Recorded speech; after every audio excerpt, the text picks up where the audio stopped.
In a forgotten place, there is a well that doesn't echo your voice. It reveals the deepest thoughts of someone you love. Some never recover from what they hear.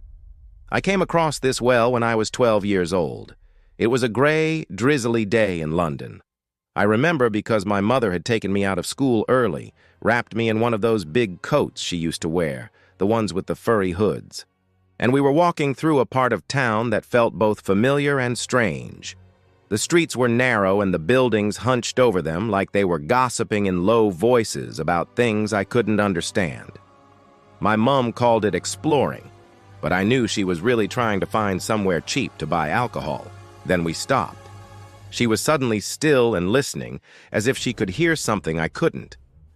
"What is it?" I asked her, pulling at her sleeve.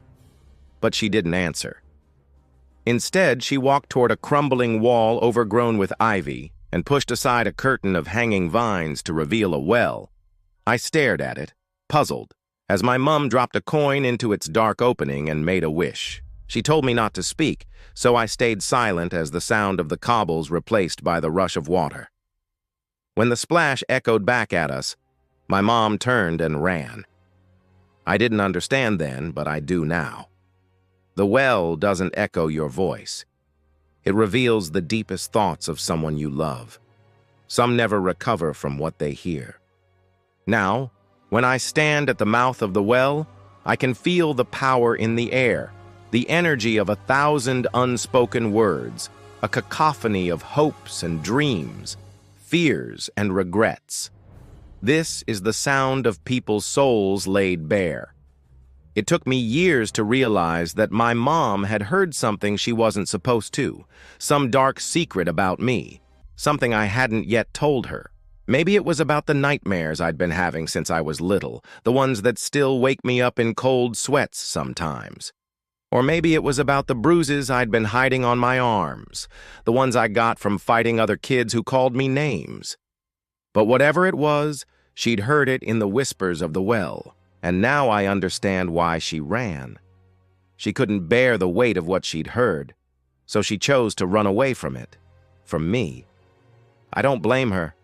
It's better to be haunted by the silence than to have your worst fears confirmed.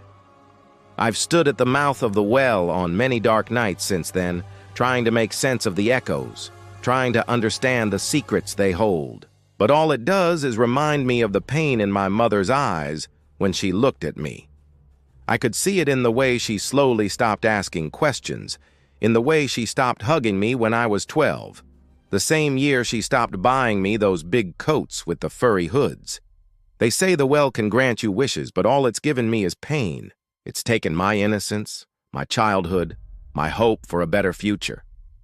All I have now are the echoes, the whispers in the dark that tell me everything I never wanted to know. And sometimes I think I can hear my mom's voice, too, the sound of her breaking my heart.